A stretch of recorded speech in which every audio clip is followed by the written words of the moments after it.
Hello guys, അപ്പോൾ നിങ്ങൾക്ക് എല്ലാവർക്കും ഇന്നത്തെ മലയാള എക്സാം ഈസി ആയിരുന്നെന്ന് ഞാൻ വിചാരിക്കുന്നു. അതുപോലെ നിങ്ങളുടെ എക്സാം എങ്ങനെ ഉണ്ടായിരുന്നെന്ന് നിങ്ങൾ എന്നെ താഴെ കമൻറ്റ് ചെയ്യുക. അതുപോലെ നിങ്ങൾക്ക് ഇനി എന്തെങ്കിലും അത്യാവശ്യമായിട്ട് നിങ്ങൾക്ക് പഠിക്കണമെന്നുണ്ടെങ്കിൽ ഇതിൻ്റെ താഴെ കമൻറ്റ് ചെയ്യുക, എൻ്റെ ഹെൽപ്പ് വേണ്ട സാധനങ്ങൾ.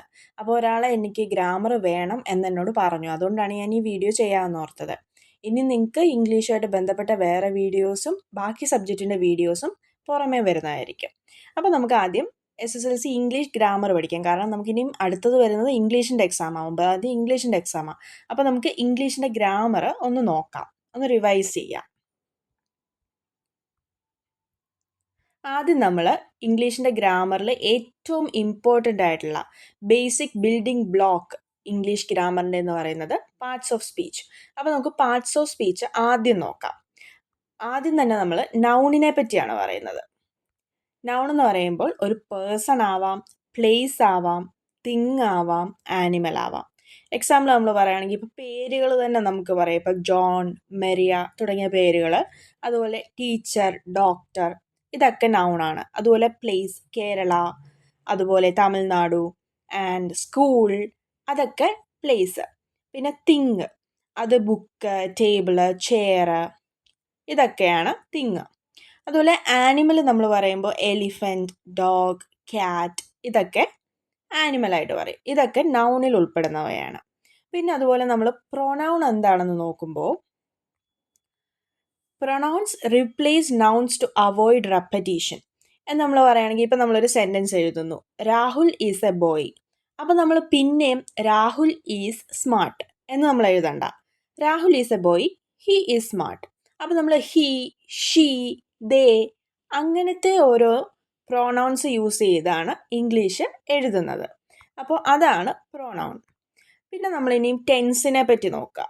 ടെൻസിനകത്താണ് നിങ്ങൾക്ക് കുറച്ച് ഡൗട്ട് വരുന്നതെന്ന് എനിക്കറിയാം. അപ്പോൾ ടെൻസ് എന്ന് പറയുന്നത് ഒരു ആക്ഷൻ, ആ ആക്ഷൻ നടക്കുന്ന ടൈമിനെ നമുക്ക് ഡിറ്റർമൈൻ ചെയ്യുന്നതാണ് ടെൻസ്. അപ്പോൾ അതിന് എക്സാമ്പിൾ നമ്മൾ പറയുകയാണെങ്കിൽ പ്രസൻറ്റ് ടെൻസ് ഉണ്ട്. പ്രസൻറ്റ് ടെൻസ് എന്ന് പറഞ്ഞാൽ സബ്ജക്റ്റ് പ്ലസ് V1, അതാണ് present tense. Present tense she plays. അടുത്ത എക്സാമ്പിൾ നമ്മൾ പാസ്റ്റ് ടെൻസ് നോക്കുമ്പോൾ സബ്ജക്റ്റ് പ്ലസ് V2, അതായത് ഷീ പ്ലേഡ്, അത് കഴിഞ്ഞു, പാസ്റ്റായി. നമ്മൾ പ്രസൻറ്റിൽ നോക്കിയപ്പോൾ ഷീ പ്ലേസ്, അവൾ കളിച്ചുകൊണ്ടിരിക്കുകയാണ്. പക്ഷെ നമ്മൾ പാസ്റ്റിൽ നോക്കുമ്പോൾ ഷീ പ്ലേഡ്, അവൾ കളിച്ച് കഴിഞ്ഞു. അതുപോലെ നമ്മൾ ഫ്യൂച്ചറിൽ നോക്കുകയാണെങ്കിൽ subject plus will plus V1, അത് ഷീ വിൽ പ്ലേ, അവൾ കളിക്കും എന്നാണ്. അപ്പോൾ ഈ സബ്ജക്റ്റ് പ്ലസ് V1 എന്നുള്ള ആ ഒരു ഫോർമുല നിങ്ങൾ എങ്ങനെയെങ്കിലും ഒന്ന് ബൈഹാർട്ട് ചെയ്ത് വെക്കുകയാണെങ്കിൽ, നിങ്ങൾക്കിപ്പോൾ 2-3 ദിവസം ഉണ്ടല്ലോ, അപ്പോൾ അതൊന്ന് ബൈഹാർട്ട് ചെയ്ത് വെക്കുകയാണെങ്കിൽ നിങ്ങൾക്ക് സെൻറ്റൻസ് കൺസ്ട്രക്ഷനിൽ വളരെ ബുദ്ധിമുട്ടില്ലാതെ പെട്ടെന്ന് എഴുതി പോകാൻ പറ്റും. അടുത്തത് നമ്മൾ ആർട്ടിക്കിൾസ് ആണ് നോക്കുന്നത്. Articles are used before nouns. അത് നൗണിന് മുൻപേ ഉപയോഗിക്കുന്നതാണ് ആർട്ടിക്കിൾ. എന്തൊക്കെയാണ് ആർട്ടിക്കിളിൻ്റെ എക്സാമ്പിൾ എന്ന് നമുക്ക് നോക്കാം. എ, ആൻ, ദ, ഇതൊക്കെയാണ് ആർട്ടിക്കിൾസ്. നമ്മൾ എക്സാമ്പിൾ വെച്ച് നമുക്ക് നോക്കാം. അടുത്തത് ഒന്നാമത്തെ example, a cat is on the wall. അതുപോലെ an apple a day keeps the doctor away. The sun rises in the east. ഇതൊക്കെയാണ് ആർട്ടിക്കിൾസിൻ്റെ എക്സാമ്പിൾ. അതുപോലെ നമ്മൾ ആക്റ്റീവ് ആൻഡ് പാസീവ് വോയിസിനെ പറ്റി നോക്കുമ്പോൾ voice shows whether the subject performs the action or receives the action.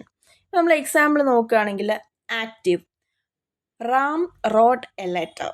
അതുപോലെ നമ്മൾ പാസീവ് നോക്കുകയാണെങ്കിൽ a letter was written by Ram. അപ്പോൾ നമ്മൾ ആക്റ്റീവിൽ നോക്കുകയാണെങ്കിൽ ഇപ്പം നടക്കുന്ന കാര്യമാണ്, റാം ഒരു ലെറ്റർ എഴുതി. അത് പാസീവിൽ നോക്കുമ്പോൾ a letter was written by Ram, അത് നമ്മൾ പാസീവിലായിട്ട് പറയുകയാണ്.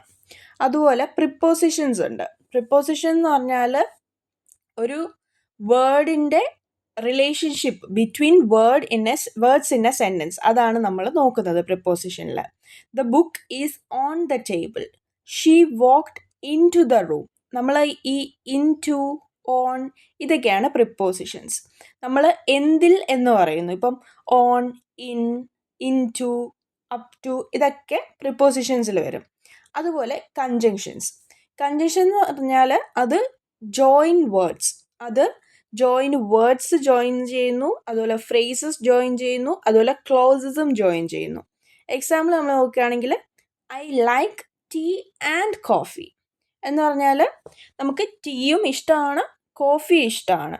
അതിൽ ആ ആൻഡ് എന്ന് പറയുന്നൊരു വേർഡ് വരുമ്പോൾ ആ സെൻറ്റൻസ് കണക്റ്റഡ് ആവുന്നു. അതുപോലെ she studies hard because she had exams. ഈ രണ്ട് സെൻറ്റൻസ് ഷീ സ്റ്റഡീസ് ഹാർഡും ഷീ ഹാഡ് എക്സാംസും രണ്ടും തമ്മിൽ കണക്ട് ചെയ്യുന്ന വേർഡാണ് ബിക്കോസ്. ഇതാണ് കൺജങ്ഷൻസിൽ ഉദ്ദേശിക്കുന്നത്. പിന്നെ ഡയറക്റ്റ് ആൻഡ് ഇൻഡയറക്റ്റ് സ്പീച്ച് വളരെ ഇമ്പോർട്ടൻ്റ് ആയിട്ടുള്ളൊരു കാര്യമാണ് SSLC എക്സാമിൽ. അത് reported speech tells what someone said. അത് രണ്ട് പേര് തമ്മിൽ സംസാരിക്കുന്ന കാര്യങ്ങൾ വേറൊരാൾ പറയുന്ന രീതിക്കാണ് നമ്മൾ റിപ്പോർട്ടഡ് സ്പീച്ച് എഴുതുക. എക്സാമ്പിൾ പറയുകയാണെങ്കിൽ ഡയറക്റ്റ് സ്പീച്ച് എന്ന് പറഞ്ഞാൽ she said I am happy, അവൾ പറഞ്ഞു ഞാൻ ഹാപ്പിയാണ്. പക്ഷെ നമ്മൾ ഇൻഡയറക്റ്റ് സ്പീച്ചിൽ എഴുതുമ്പോൾ she said that she was happy, അവൾ പറഞ്ഞു അവൾ ഹാപ്പിയാണ്.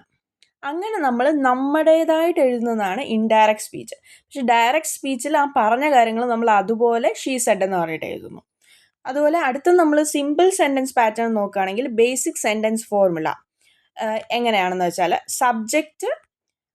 Subject verb plus object SVO എന്ന് അതിനെ നമ്മൾ ഈസി ആയിട്ട് പറയുന്നു.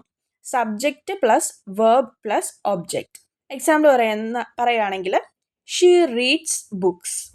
അങ്ങനെ ഇപ്പം ഐ ലൈക്ക് ആപ്പിൾ, ഇത് നമ്മൾ സാധാരണ നമ്മുടെ ഇംഗ്ലീഷ് നമ്മൾ എങ്ങനെ പറയുന്നോ അതാണ് അതുപോലെ എഴുതിയേക്കുന്നത്. പിന്നെ നിങ്ങൾക്ക് ഞാൻ ഇനി അടുത്ത വീഡിയോയിൽ ഓരോന്നായിട്ട് നിങ്ങളുടെ ചാപ്റ്റർ വൈസ് ആണെങ്കിലും നിങ്ങൾക്ക് ഇമ്പോർട്ടൻറ്റ് ക്വസ്റ്റ്യൻ ആണെങ്കിലും ഷോർട്ട് ക്വസ്റ്റ്യനിലൊക്കെ ആയിട്ട് ഞാൻ അടുത്ത വീഡിയോയിൽ വരുന്നതായിരിക്കും. ഇത് നിങ്ങൾക്ക് ജസ്റ്റ് ഒന്ന് എല്ലാം പഠിച്ചോ എന്ന് നോക്കാനായിട്ടും ഒരു ഐഡിയ ഇല്ലാത്തവർക്ക് വേണ്ടിയിട്ട് അത്യാവശ്യത്തിനൊരു സാധനമാണ്. ഇതൊരിക്കലും കംപ്ലീറ്റ് ആണെന്ന് ഞാൻ പറയുന്നില്ല. ഞാൻ ഏറ്റവും ഇമ്പോർട്ടൻ്റ് ആയിട്ടുള്ള കുറച്ച് സാധനങ്ങൾ മാത്രമേ ഇതിനായിട്ട് പറഞ്ഞിട്ടുള്ളൂ. അപ്പോൾ നിങ്ങൾ ഇതൊക്കെ ഒന്ന് നോക്കി വെക്കുക, നിങ്ങളുടെ ചാപ്റ്ററൊക്കെ ഒന്ന് റീഡ് ചെയ്യുക, ടെക്സ്റ്റ് ബുക്ക് ഒന്ന് വായിക്കുക, അതുപോലെ നിങ്ങളുടെ നോട്ടൊക്കെ ഒന്ന് റെഫർ ചെയ്യുക. അങ്ങനെ എല്ലാം ചെയ്ത് കഴിയുമ്പോഴത്തേനും അടുത്ത വീഡിയോ ആയിട്ട് ഞാൻ വരും. Tata, bye bye.